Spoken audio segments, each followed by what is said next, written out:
काला पानी लिपू लेक लिपुआ धोरा सहित को नक्शा तो नेपाल को नक्शा में तो थियो 58 वर्ष पहले। अरे कुन देश बेच्यो वाले देश बेच्यो श्वेत पत्र खोई जारी गरेको श्वेत पत्र जारी गर्नु पर्दैन। टुरी खेलमा राष्ट्रघातले झुन्ड्याउनु पर्दैन ढाकछोप गर्ने। याद रहोस् हाम्रा संतुष्टि हिमाल पहाड़ तराई मधेश का जनता तो शेर्पा तामाङ राई लिम्बू गुरुङ भोटे मगर नेवार थारू मधेसी दलित तो जनता को भावनालाई बुझ्दिनुस्। यसरी देश चल्दैन त्यति मात्रै भन्ने हो सभामुख महोदय। यसरी देश नचलाउनुस्, यो सबैको देश हो। राष्ट्रियता भनेको सम्पूर्ण नेपालीको जनताको मनमा आफ्नो देशप्रति भावना छ र त्यही भावनाको यहाँ प्रतिबिम्बित यहाँ भएको छ। जति असन्तुष्टि भए पनि जब देशको सवाल आउँछ हामी एकजुट भएर उभिन्छौँ। आज हाम्रो बारेमा त अनुहार हेर्ने बित्तिकै मधेसी यो त राष्ट्रघाती नै होला, यो त मधेसी, यो त विदेशी नै होला, यो त भारतीय नै हो भनेर कुण्ठाबाट भरिएका नस्लीय चिन्तन बोकेकाहरू आजदेखि त्यो हटाइदिऊ। नेपाली सीमाको रक्षा ने प्रत्येक मधेसी सेना भएर सीमाको रक्षा गरेको छ। सभामुख महोदय, नेपालको सेना त्यहाँ बस्नु पर्दैन, मधेसी जनता तो सीमा।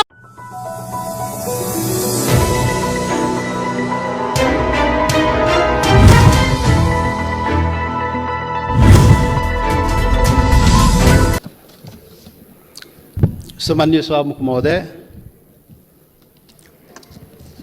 तपाईँ यो बाल्नुभयो, किन बाल्नुभयो होला? खोइ अरू वक्ता बोल्दाखेरि बाल्नु भएन, समय बोल्नु भएन, मेरोमा किन बोल्नु के अरे समय भन्नुभयो, किन बाल्नुभयो खोइ बुझिएन। मान्य सदस्य, परम्परा त्यस्तै रहेछ। परम्परा त्यस्तै हो। भेदभाव गर्ने परम्परा कायमै राख्ने ल, त्यो पनि ठिकै हो। सभामुख महोदय, सभामुख महोदय, यो देशमा सैकड़ों हजारौं पटक संसदको बैठक बसेको छ, तर आजको बैठक सारा नेपाली जनता, सम्पूर्ण सबै नेपाली जनता टकटकी लगाएर यो संसद प्रति हेरिरहेको छ। सारा नेपाली जनताको प्रतिनिधि यो जुन संसदमा हामी राजनीतिक दलको रूपमा उपस्थित भएका छौं, जनताको प्रतिनिधि तो राजनीतिक दलले आज यो ऐतिहासिक दिनमा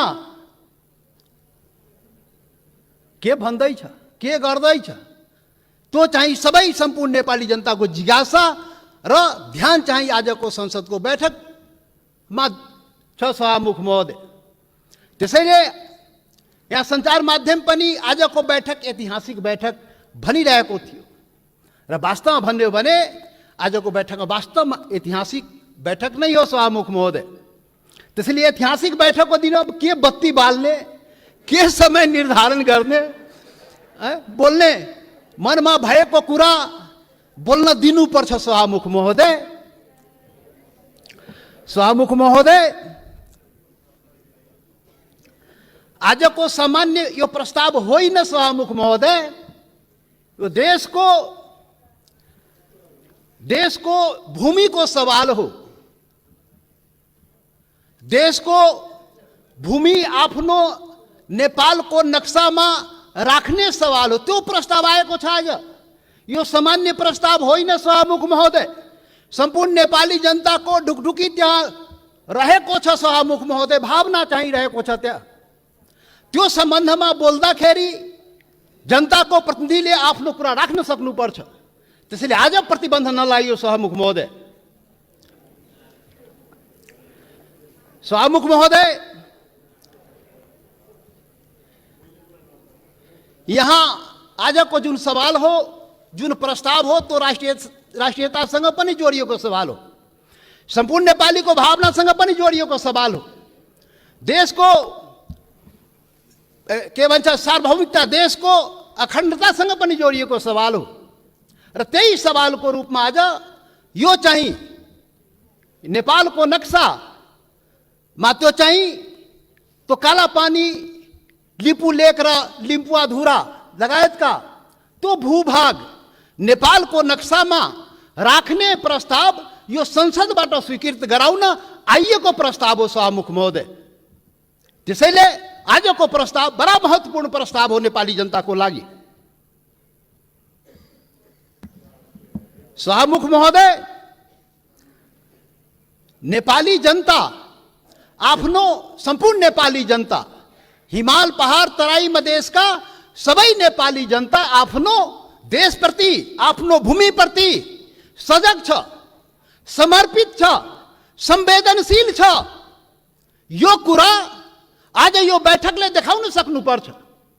आज यो कुरा हामीले आफ्नो कामबाट देखाउन सक्नुपर्छ। त्यो देखाउनुपर्छ, हामी देखाउला। सभामुख महोदय, यो गर्दाखेरि यहाँ अब के भनौँ, विभिन्न आग्रह पूर्वाग्रहले पनि कुराहरू त सुनिन्छ। राष्ट्रियताको सवाल पनि एक लौटी रे, कसैको एक लौटी राष्ट्रियता रे। राष्ट्रियताको सवाल आउँदाखेरि ए त्यो मधेसीले राष्ट्रियताको कुरा गर्छ र ए गर्दैन नि। अरे राष्ट्रियता कसैको एक लौटी होइन, याद गर्नुहोस्। सभामुख महोदय, म सबैलाई आग्रह गर्न चाहन्छु, राष्ट्रियता भनेको सबैको सम्पूर्ण नेपाली जनताको नेपाली राष्ट्रियता हो। कुनै एउटा वर्ग, एउटा जाति, एउटा समुदाय, एउटा क्षेत्रको राष्ट्रियता हुनै सक्दैन। यदि त्यस्तो राष्ट्रियता भयो भने त्यो पङ्गु राष्ट्रियता हो। त्यो राष्ट्रियता चाहिँ काम लाग्दैन। त्यो राष्ट्रिय एकतालाई सबल गर्न सक्दैन, बलियो पार्न सक्दैन सभामुख महोदय। त्यसैले आजबाट राष्ट्रिय एकताको परिभाषा, राष्ट्रियताको परिभाषा र राष्ट्रवाद र राष्ट्रघातको परिभाषा ठिकसँग व्याख्या गरिनुपर्छ र बुझिनुपर्छ सभामुख महोदय। सभामुख महोदय, म धेरै आज म केही कुरा राखौँला, समय अलि लिउँला तपाईँको, र यो पनि देश र जनताकै हितमा हुन्छ, राष्ट्रिय एकताकै लागि हुन्छ, राष्ट्रियताका लागि बलियो बनाउने काम हुन्छ, जुन आज म विचार राखिरहेको छु सभामुख महोदय। सभामुख महोदय, यस्तो संवेदनशील घडीमा एकता देखाउने हो। नेपाली जनताले आफ्नो एकता नदेखाए आफ्नो सवालको लागि, आफ्नो भूमिको लागि त कसले देखाइदिने हो? नेपाली जनताले नै देखाउने हो र नेपाली जनताको प्रतिनिधिमूलक संस्था, यो प्रतिनिधि सभाले देखाउने हो। सभामुख महोदय, हाम्रा धेरै आउला यो संविधान संशोधनको कुरा आएको छ। यहाँ नक्सालाई लिएर त्यो चाहिँ संविधानमा त्यो अनुसूचीमा संशोधन गर्ने प्रस्ताव आएको सभामुख महोदय।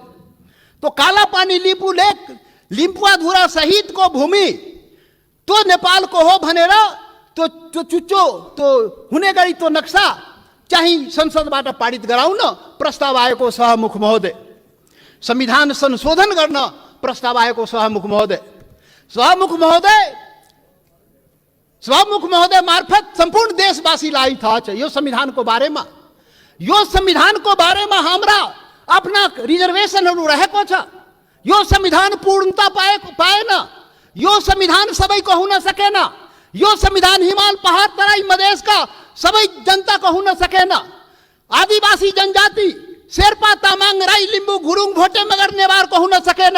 मधेसीको हुन सकेन, थारूको हुन सकेन, दलितको हुन सकेन, शोषण उत्पीडन परेको जनताको हुन सकेन। उसले आफ्नो भावना राखिरहेको छ, रिजर्भेसन राखिरहेको छ। यो हाम्रो पनि संविधान हुनु पर्यो, हाम्रो लागि पनि बनाइदिनु पर्यो, त्यो प्रावधान हाम्रो लागि पनि राखिदिनु पर्यो। त्यो संविधान संशोधनको जब जब कुरा आउँछ हामीले राख्ने गरेका सभामुख महोदय। आज पनि संविधान संशोधनकै सवाल आएको छ प्रधानमन्त्रीजी। सभामुख महोदय, तपाईँ मार्फत प्रधानमन्त्री सौभाग्य आज बसिराख्नु भएको छ, प्रत्यक्ष रूपले सुनिराख्नु भएको छ। हामी त्यो संशोधनको जब कुरा आउँछ संविधानको त भन्दाखेरि नै हामी भनेका थियौँ यो सबैको लागि संविधान बनाउनुहोस् है। विगतमा त्यत्रो आन्दोलन भयो, यो देशका आदिवासी जनजाति मधेसी थारू लगायत दलित सबैले आन्दोलन गरेको छ। त्यो संविधानमा सबैको भावना राखियोस् है हामी भनेका थियौँ। तपाईँहरू सहमति गर्नुभएको थियो सभामुख महोदय। यो देशको ठुला पार्टी काङ्ग्रेस, कम्युनिस्ट, माओवादी जतिका के भन्छ एमाले माओवादी सबैले के अरे सहमति गरेका थियो यस्तो संविधान बनाइन्छ र अब यो मुलुकमा विभेद हुँदैन, अब संघीय लोकतान्त्रिक गणतन्त्र आउँछ, सबै नेपाली बराबर हुन्छ, कुनै समुदाय कुनै वर्ग कुनै क्षेत्रप्रति केही अन्याय हुँदैन भनेर भनिएको थियो, सम्झौता गरिएको थियो।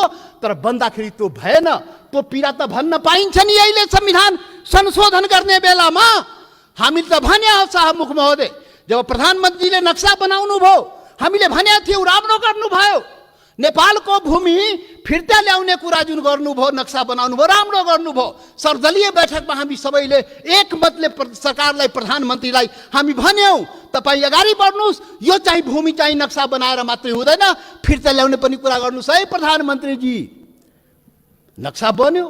आज संसदबाट के भन्छ संविधान संशोधन समेत गराएर अनुसूचीमा राख्ने कुरा भएको छ। जब संविधान संशोधनको सवाल आउँछ त्यति बेला हामीलाई त्यो पीडा हुन्छ, किनभने यो संविधानको लागि, यो संविधानको अपनत्वको लागि सैकड़ों जनता चाहिँ जान गुमाएको छ, बलिदान दिएको छ शाहमुख महोदय। त्यो पनि राष्ट्रियता हो, त्यो पनि नेपालको जनताको राष्ट्रियता हो, त्यो पनि आफ्नो हक अधिकारको लागि जान गुमाएको छ, सङ्घर्ष गरेको छ, आन्दोलन गरेको छ शाहमुख महोदय। त्यसैले शाहमुख महोदय जब संशोधन कुरा आउँदाखेरि त्यो कुरा पनि हामी राख्ने गरा। त्यसैले हामीले भनेका थियौँ शाहमुख महोदय प्याकेजमा ल्याइदिनुहोस्, यो त्यो कुरा पनि ल्याइदिनुहोस् न, जो हामीले उठाएका सवालहरू पनि त्यो पनि ल्याइदिनुहोस् न, सँगसँगै ल्याइदिनुहोस् न, अनि राम्रो हुन्छ। अनि राष्ट्रिय भूमि मात्र होइन, जनता पनि राष्ट्रियता हो नि त, भूमि मात्रै होइन जनता समेत, भूमि र जनता मिलाएपछि राष्ट्रियता हुन्छ। जनताको सवाल पनि ल्याइदिनुहोस् न भने आग्रह गरे हो, बिन्ती गरे हो शाहमुख महोदय। तर खोइ आएन, मजबुरन हामी चाहिँ छुट्टै के अरे प्राइभेट बिलको रूपमा यहाँ ल्याउनु पर्यो शाहमुख महोदय। अब पछि विचार होला सायद। अब यो सातौं संविधान शाहमुख महोदय, 6वटा संविधान त नाश भयो मुलुकमा। 70 वर्षमा 7वटा संविधान, 6वटा संविधान यही कुकर्मले गर्दाखेरि, यही गतिविधिले गर्दाखेरि समाप्त भयो। जनताको माग अनुसार समय सापेक्ष संशोधन भएन भने संविधान जाँदो रहेछ। त्यसैले यो सातौं संविधान संघीय लोकतान्त्रिक गणतन्त्रको संविधान बडा मेहनतले त्याग बलिदानले नेपाली जनताले ल्याएको छ। त्यसले यो संविधानको रक्षा हुनुपर्छ। रक्षाको लागि त्यसमा समय सापेक्ष जनताको माग अनुसार सुधार परिवर्तन गर्नुहोस्, बाइबल कुरान गीता नबनाउनुहोस्। अब प्रधानमन्त्रीले उचित आवश्यकता भन्नुहुन्छ, खोइ कहिले उचित आवश्यकता हुने थाहै छैन। अब खोइ कसरी हुन्छ हो, त्यो भएन शाहमुख महोदय। त्यसैले आजको दिनमा त्यो याद गर्न, रिमाइन्ड गर्न खोजेको, सम्झाउन खोजेको यो संविधान संशोधनको सवाल आउँदाखेरि त्यो जनताको, त्यो हिमाल पहाड तराई मधेसका जनताको भावनालाई पनि सम्झिदिनुहोस्। सम्पूर्ण म भने थिएँ पहिलो दिनमा, पार्टी ठुलो भयो दिललाई ठुलो बनाउनुहोस् प्रधानमन्त्रीजी भने थिए, प्रचण्डजी भन्ने थिए, तपाईँ दुईजना शीर्ष नेतालाई दिल ठुलो बनाउनुहोस्, त्यो दिलमा सम्पूर्ण नेपालीलाई समेट्नुहोस्, हिमाल पहाड तराई मधेसका सबैलाई समेट्नुहोस् र सबको नेता बन्नुहोस्, सबको संविधान बनाइदिनुहोस्, त्यो भने थिएँ। तर आजसम्म त्यो काम भएन। अब होला कि आज जुन यो संवेदनशील समयमा पनि हामीले कुरा उठाइरहेकोमा अब हुन्छ। त्यसैले शाहमुख महोदय, सबै असन्तुष्टिका बावजुद हाम्रो पुरै असन्तुष्टि छ संविधानप्रति, हाम्रो अधिकारप्रति, पहिचानप्रति, यो देशको जनताको अधिकार र पहिचानप्रति, हिमाल पहाड तराई मधेसको जनताको अधिकार र पहिचानप्रति, उसको समानता र विभेद के विरुद्धमा यो विभिन्न कुराहरू हाम्रा रिजर्भेसन छ, हाम्रा असन्तुष्टिहरू छ। तर पनि आज जब देशको सवाल उठेको छ, राष्ट्रियताको सवाल उठेको छ, हाम्रो भूमिको सवाल उठेको छ, यो अवस्थामा सबै असन्तुष्टिहरूलाई थाती राखी जनता समाजवादी पार्टीले यो प्रस्ताव जुन यो नक्सा सम्बन्धी प्रस्ताव जुन आएको, त्यो प्रस्तावलाई जनता समाजवादी पार्टीले सहर्ष समर्थन गर्दछ। त्यसलाई हामी सर्वसम्मत रूपले समर्थन गरेका छौँ शाहमुख महोदय। याद रहोस्, हाम्रा असन्तुष्टि हिमाल पहाड तराई मधेसका जनता, तो शेर्पा तामाङ राई लिम्बू गुरुङ भोटे मगर नेवार थारू मधेसी दलित, त्यो जनताको भावनालाई बुझिदिनुहोस्। यसरी देश चल्दैन त्यति मात्रै भन्ने हो शाहमुख महोदय। यसरी देश नचलाउनुहोस्, यो सबैको देश हो। राष्ट्रियता भनेको सम्पूर्ण नेपालीको जनताको मनमा आफ्नो देशप्रति भावना छ र त्यही भावनाको यहाँ प्रतिबिम्बित यहाँ भएको छ। जति असन्तुष्टि भए पनि जब देशको सवाल आउँछ हामी एकजुट भएर उभिन्छौँ। आज हाम्रो बारेमा त अनुहार हेर्ने बित्तिकै मधेसी, यो त राष्ट्रघाती नै होला, यो त मधेसी, यो त विदेशी नै होला, यो त भारतीय नै हो भनेर कुण्ठाबाट भरिएका नस्लीय चिन्तन बोकेकाहरू आजदेखि त्यो हटाइदेऊ। नेपाली सीमाको रक्षा प्रत्येक मधेसी सेना भएर सीमाको रक्षा गरेको छ। सभामुख महोदय, नेपालको सेना त्यहाँ बस्नु पर्दैन। मधेसी जनता त्यो सीमाको रक्षा गरेको छ, इमान्दारीसँग गरेको छ। तपाईँ विभेद गरे पनि, तपाईँ अन्याय गरे पनि सरकारले विभिन्न प्रकारले उसलाई पीडा पुर्याए पनि आफ्नो सीमाको रक्षाको लागि लडेको छ, मरेको छ। त्यसैले सभामुख महोदय, यहाँ अब यो जनता समाजवादी पार्टी अब भर्खर हामी एकता प्रक्रियामा पुरा पनि भएको छ, निर्वाचन आयोगमा गएको छ। एक भइसकेर यो वैकल्पिक शक्ति निर्माणको लागि, राष्ट्रिय शक्ति निर्माणको लागि हामी प्रक्रियामा अगाडि बढिसक्यौँ सभामुख महोदय। अब अन्तमा सभामुख महोदय, अब तपाईँ लाइन त नकाट्नु होला, अब अन्तमा आइसके। सभामुख महोदय, एउटा कुरा देशवासी जान्न चाहन्छ। ल, यो फेरि राष्ट्रघात यो देशमा हुने हो कि? यो राष्ट्रघाती को हो यो देशमा? पहिचान गर्नु पर्यो। यो राष्ट्रघाती हो को यो देशमा? देश बेचुवाहरू को हो? अरे देश बेचुवाको खोजी हुनुपर्ने नेपाली जनताले त्यो पनि खोजिरहेको छ। अरे त्यो त हाम्रो छँदै थियो नि, त्यो जमिन, त्यो काला पानी, लिपु लेक, लिपुवा धोरा सहितको नक्सा त नेपालको नक्सामा त थियो 58 वर्ष पहिले। अरे कुन देश बेचुवाले देश बेच्यो? श्वेत पत्र खोइ जारी गरेको? श्वेत पत्र जारी गर्नु पर्दैन? टुडी खेलमा राष्ट्रघातले झुन्ड्याउनु पर्दैन ढाकछोप गर्ने? अरे सभामुख महोदय, महाकाली सन्धि हुँदाखेरि, अरे 25 वर्ष पहिले महाकाली सन्धि भएको थियो र यही संसदबाट पारित गराइएको थियो। त्यो महाकाली सन्धि कसरी भयो?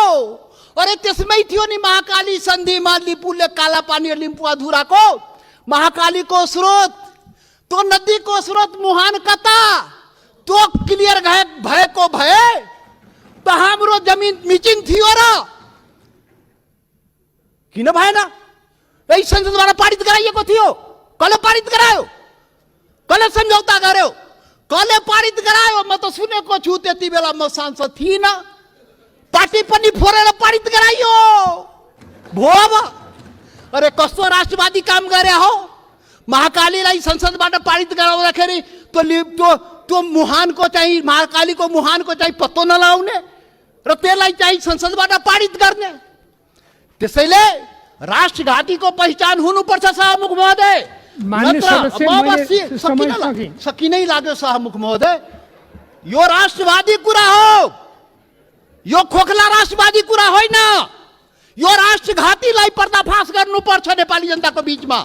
को राष्ट्रवादी हो यो देशमा? राष्ट्रघाती, मधेसीलाई राष्ट्रघाती भन्ने, मधेसीलाई राष्ट्रवादी नभन्ने। मधेसी जनता, यो देशको मधेसी जनतालाई त्यसरी औँला ठुर्याउने काम कसैले नगरोस् राष्ट्रवादको मामलामा। सभामुख महोदय, कतिचोटि अग्नि परीक्षा दिने हो? कतिचोटि प्रमाण दिने हो हामी? यस्तो अग्नि परीक्षा नलिनुस् सभामुख महोदय। सम्पूर्ण नेपाली जनतालाई म यो रोस्टमबाट आग्रह गर्न चाहन्छु, यस्तो अग्नि परीक्षा नलिनुस्। त्यो मधेसी जनता त्यो प्रति अन्याय नगर्नुस्। यो देशको आदिवासी जनजाति प्रति अन्याय नगर्नुस्। त्यो थारूमाथि अन्याय नगर्नुस्। त्यो दलितमाथि अन्याय नगर्नुस्। कुटी मारिदियो त दलितलाई। माननीय सदस्य, तपाईँ बोल्दै गर्दा थाहा भएन, मैले 7 मिनेट समय थपिसकेँ। म सकिहालेँ, 1-2 मिनटमा सकिहाल्छु। त्यसैले सभामुख महोदय, यति संवेदनशील समयमा पनि सभामुखले मलाई 2 चोटि टोकिसक्नुभयो। कसरी हुन्छ खोइ बुझ्न सकिएन। लकीर का फकीर। अब प्रधानमन्त्री बन्नुपर्छ समय किटान नहुनलाई। यहाँ प्रधानमन्त्री भएर उहाँ प्रचण्डजी र देउपाजी बोल्दाखेरि समय किटान नहुने, किनभने प्रधानमन्त्री रे। अब जनता समाजवादी पार्टी यो देशको प्रधानमन्त्री भएर अनि रोस्टरमा आएपछि बल्ल त्यो समय पाउने भयो सभामुख महोदय। ठिक छ, त्यो पनि देखाउला, त्यो पनि नेपाली जनताले देखाउँछ। वेट गर्नुस्। अब राष्ट्रघातीको पहिचान पनि नेपाली जनताले गरेर त्यसलाई टुरी खेलमा झुन्ड्याउनु पर्यो, श्वेत पत्र जारी गर्नु पर्यो। प्रधानमन्त्रीजी, सरकारलाई हाम्रो आग्रह। त्यसैले अन्तमा अब सभामुख महोदय, अब हात जोडेर प्रधानमन्त्रीलाई के म प्रार्थना गरेको भने, यो कागजमा कोरेर नेपाली जनता पाउँदैन। त्यो जमिन चाहियो के? तो जग्गा चाहियो नेपाली जनतालाई, भूमि चाहियो। यो चाहिँ समय यो लोड सेडिङ जस्तै बत्ती आए गए जस्तै नक्साबाट उडाइदिने फेरि राखिदिने अनि कुर्सी बचाउनलाई राख्या हो कि के हो त्यो पनि मान्छेले भन्छ के हो अब के हो। त्यसैले सभामुख महोदय त्यो जमिन फिर्ता ल्याइदिनु पर्यो प्रधानमन्त्रीजी सरकारले वार्ता गरेर। फेरि वार्ता हेर्नुहोस् सभामुख महोदय, यो बडा संवेदनशील कुरा म भन्दैछु। नेपाल भारतको सम्बन्ध सिंहदरबार र दिल्ली दरबारले बनाएको होइन, याद गर्नुहोला। यो देशको प्रधानमन्त्री केपी ओली र मोदी नरेन्द्र मोदीले बनाएको सम्बन्ध होइन, यो दुई देशको जनताको बीच बनेको सम्बन्ध, हजारौं वर्षदेखि बनेको सम्बन्धको कडी हो। त्यो हर प्रकारको सम्बन्ध जनताको बीचमा छ, खुला सीमा छ। करोडौं जनता जो तपाईँको जनता मधेसको जनता हो त्यो त्यसको उपभोग गरिरहेको छ। ऊ आफ्नो दाल नुन चिनी कसरी आउने हो, दवा दारूको त्यो आफ्नै स्तरबाट त्यहाँबाट ल्याउँदो रहेछ। नेपाल सरकारलाई थाहा नभए मतलब नभए पनि चलिरहेको छ। त्यो सम्बन्ध हो, विशेष सम्बन्ध हो। त्यसैले वार्ता राम्रोसँग गर्नुहोस् र भूमि फिर्ता ल्याउनुहोस्, वार्ताको माहौल बनाउनुहोस्, वातावरण बनाउनुहोस्। यहाँ संसदमा उल्टापल्टा कुरा गरेर सम्बन्ध के छ माहौल बिगारेर त्यो चाहिँ अलि अप्ठ्यारो भइजान्छ सभामुख महोदय। त्यसैले त्यो चाहिँ वार्ताको माहौल बनाएर हामीलाई जग्गा फिर्ता चाहियो, नेपाली जनतालाई के अरे यो जग्गा फिर्ता चाहियो। त्यसैले अब जनताले के भन्छ भने यो कोरोनाको अवसरमा जनताको जीवन रक्षा नगर्ने सरकारले हाम्रो भूमिको रक्षा गरिदिन्छ भने जनताले भनिरहेको छ। त्यो चुनौती तपाईँको अगाडि छ। जनताको जीवनको रक्षा पनि गर्नुपर्छ, हाम्रो भूमिको रक्षा पनि गर्नुपर्छ। धन्यवाद।